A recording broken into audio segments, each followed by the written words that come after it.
Shalom adik-adik yang dikasihi oleh Tuhan. Selamat pagi. Bagaimana kabarnya? Kakak berdoa semuanya luar biasa dan sehat selalu. Oke, sebelum kita mendengarkan renungan pada saat pagi hari ini, kita akan berdoa terlebih dahulu. Mari kita berdoa. Terima kasih Bapa yang bertata di kerajaan surga. Sebentar lagi kami akan mendengarkan sebagian dari firman-Mu. Kiranya Kau menyiapkan hati kami agar kami siap menerima firman-Mu dan dapat melakukan firman-Mu, Tuhan. Terima kasih, kami mau sambut firman-Mu hanya dalam nama Tuhan Yesus Kristus. Haleluya. Amin. Baik, pada saat pagi hari ini kakak akan membahas sekilas mengenai yang namanya karakter, ya. Jadi bahasan pagi hari ini adalah karakter. Nah, adik-adik tahu karakter itu apa? Kita mungkin sering mendengar ya, karakter seseorang. Nah, itu apa sih sebenarnya karakter itu, ya? Jadi karakter itu merupakan tabiat atau sifat atau watak, ya, tabiat, sifat atau watak yang mempengaruhi sikap atau perilaku atau tindakan kita, ya. Jadi mungkin mudahnya sifat-sifat kita, sifat-sifat dasar kita yang mempengaruhi tindakan kita. Nah,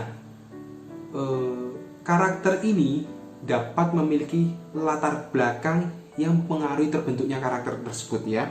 Jadi apa sih latar belakang yang dapat mempengaruhi terbentuknya karakter seseorang? Di antaranya adalah lingkungan, ya. Lingkungan itu bisa keluarga kita. Kalau keluarga berarti ada orang tua kita, ada kakak adik kita. Kemudian juga selain lingkungan keluarga, ada lingkungan pertemanan, ya.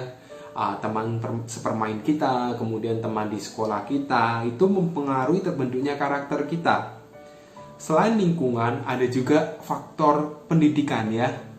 Pendidikan, ya, contohnya pendidikan sekolah, di mana pendidikan itu ada yang keras, ada yang tidak terlalu keras, ada yang sangat disiplin, ada yang tidak terlalu disiplin, dan itu mempengaruhi karakter kita juga. Dan selain faktor lingkungan, pendidikan, juga ada faktor pengalaman hidup, di mana tentunya dalam hidup kita ada pengalaman yang menyenangkan, sangat menyenangkan, dan juga ada pengalaman yang menyedihkan, ada pengalaman yang traumatis, dan itu dapat mempengaruhi terbentuknya karakter seseorang, ya. Dan pada akhirnya outputnya dapat terbentuk dua macam atau jenis karakter, yaitu karakter yang baik dan karakter yang buruk. Ya, betul. Jadi ada dua macam jenis karakter, yaitu baik dan buruk. Kita akan mulai dari yang baik. Nah, kita dapat mengevaluasi diri kita atau mungkin orang di sekitar kita apakah memiliki karakter yang baik atau sebaliknya. Itu dari mana? Kita dapat melihat bahwa apabila seseorang memiliki karakter yang baik, maka tindakan yang dilakukan oleh orang tersebut akan menunjukkan buah roh, ya. Adik-adik sudah tahu kan, ya, buah-buah roh itu ada di Galatia 5 ayat 22, dikatakan bahwa buah roh adalah kasih, sukacita, damai sejahtera, kesabaran, kemurahan, kebaikan, kesetiaan, kelemah lembutan, dan penguasaan diri.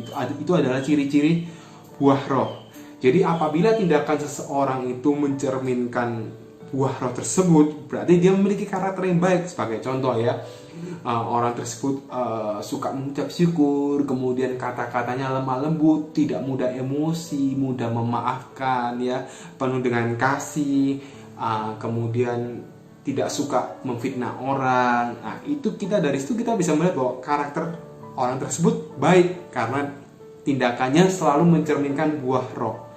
Dan sebaliknya, kita dapat melihat karakter seseorang buruk apabila tindakan yang dilakukannya itu tidak mencerminkan buah roh, malah sebaliknya, yaitu perbuatan daging, seperti yang dikatakan di Galatia 5 ayat 19 hingga 21. Apa itu buah daging? Contohnya ada hawa nafsu, kemudian ada perselisihan, ya, suka berselisih pendapat, kemudian suka tukaran sama orang-orang, entah itu suka tukaran sama keluarga, sama teman. Kemudian ada apalagi iri hati, ya, iri kepada orang yang lebih berhasil, iri kepada orang yang lebih punya, iri kepada orang yang mungkin lebih pintar, dan sebagainya. Itu contoh karakter yang buruk, ya. Kemudian ada juga amarah, jadi sangat tidak sabar, dikit-dikit emosi, dikit-dikit suka marah. Nah, hal tersebut, tindakan tersebut menunjukkan bahwa orang tersebut memiliki karakter yang buruk. Jadi sampai di sini kita sudah belajar bahwa ada dua macam karakter, yaitu baik dan buruk, di mana baik dapat dikatakan baik apabila tindakannya mencerminkan buah roh, Dapat dikatakan karakternya buruk apabila tindakannya sama sekali tidak mencerminkan buah roh, malah sebaliknya, yaitu perbuatan daging. Nah, setelah kita tahu outputnya ada karakter baik dan buruk, kita akan melihat bagaimana sih proses pembentukan karakter tersebut. Kok bisa tadinya ada lingkungan, kemudian ada pendidikan, itu bisa mempengaruhi terbentuknya karakter baik dan buruk tersebut.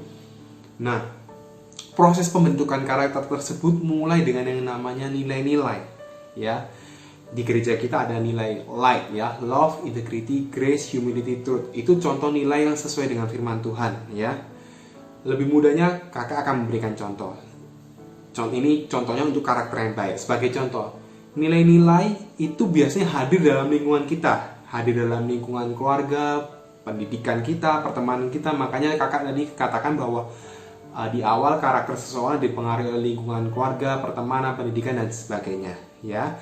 Jadi kembali lagi, nilai-nilai tersebut bisa hadir dalam lingkungan kita. Sebagai contoh, kita memiliki orang tua, dan orang tua kita sangat mengasihi satu sama lain, kata-katanya lembut satu sama lain, tidak suka berkata kasar, kemudian saling sabar satu sama lain terhadap anak juga, terhadap kita juga. Dan kita melihat hal tersebut dan itu masuk dalam pola pikir dan mentalitas kita. Kita melihatnya bahwa wah, ini ada hal yang biasa. Ini melihat saling mengasihi itu menjadi hal yang biasa dalam pola pikir dan mentalitas kita. Dan akhirnya kita menyalurkan pola pikir dan mentalitas tersebut ke dalam tindakan kita. Akhirnya kita pun ikut menjadi orang yang saling mengasihi satu sama lain, jadi orang yang sabar, kata-katanya lembut, tidak kasar, dan akhirnya tindakan tersebut menjadi suatu kebiasaan, karena kita terus melakukan hal tersebut, dan akhirnya kebiasaan itu akan menjadi suatu karakter. Akhirnya karakter kita menjadi karakter yang lemah lembut, yang sabar, yang saling mengasihi satu sama lain. Dan begitu sebaliknya, apabila nilai-nilai yang kita terima, yang kita pegang adalah nilai-nilai tidak sesuai dengan firman Tuhan. Sebagai contoh, mungkin orang tua kita suka bertengkar, kemudian suka mengucapkan kata-kata yang kasar, saling tidak sabar, dan itu pun juga terhadap kita juga mungkin sering mengucapkan kata-kata yang kasar ataupun tidak sabar. Akhirnya dalam pola pikir dan mentalitas kita melihatnya bahwa oh, ternyata begini, tindakan yang lumrah itu seperti ini. Akhirnya kita menyalurkan juga dalam tindakan kita menjadi orang yang tidak sabar, kita suka marah, kita suka berselisih, dan akhirnya itu menjadi kebiasaan kita, bahkan dengan teman-teman kita, dengan orang-orang di luar, hingga akhirnya menjadi karakter kita akhirnya menjadi karakter yang buruk, ya. Itu adalah proses pembentukan karakter. Oleh karena itu kita harus sangat berhati-hati terhadap nilai apa yang kita pegang dalam kehidupan kita. Apakah itu nilai yang sesuai dengan firman Tuhan atau tidak, karena itu akan berujung pada pembentukan karakter kita, ya. Itu pun butuh komitmen kita. Dan harapannya atau goal kita dalam urusan karakter adalah karakter kita akan menjadi karakter yang serupa dengan Kristus, ya. Itu merupakan target atau goal yang perlu kita kejar. Dan mungkin dalam pertemuan berikutnya kita akan membahas lebih lanjut bagaimana karakter kita bisa terus berubah menjadi seperti Kristus, ya. Nah, kakak berdoa apa yang kakak sampaikan pada saat pagi hari dan menjadi berkat bagi adik-adik semua, dan dapat membantu adik-adik untuk dapat terus berproses menjadi seseorang dengan karakter yang baik. Itu doa kakak. Amin. Tuhan Yesus memberkati adik-adik semua. Ya, mari kita berdoa. Terima kasih Bapa yang bertata di dalam kerajaan surga. Kami bersyukur buat renungan singkat pada saat pagi hari ini. Biarlah apa yang sudah kami dengarkan, kami dapat menaruhnya itu di dalam hati kami dan dapat kami lakukan dalam kehidupan kami. Ajar kami untuk menjadi seseorang yang memegang nilai-nilai yang sesuai dengan firman Tuhan, sehingga karakter kami dan menjadi karakter yang baik dan semakin hari menjadi karakter yang sesuai dengan kehendak-Mu, yaitu karakter yang serupa dengan Kristus. Terima kasih Tuhan Yesus, kami menyerahkan hidup kami sepenuhnya seutuhnya hanya di dalam nama Tuhan Yesus Kristus. Haleluya. Amin.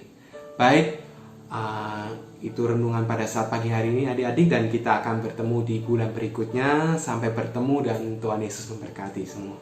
Amin.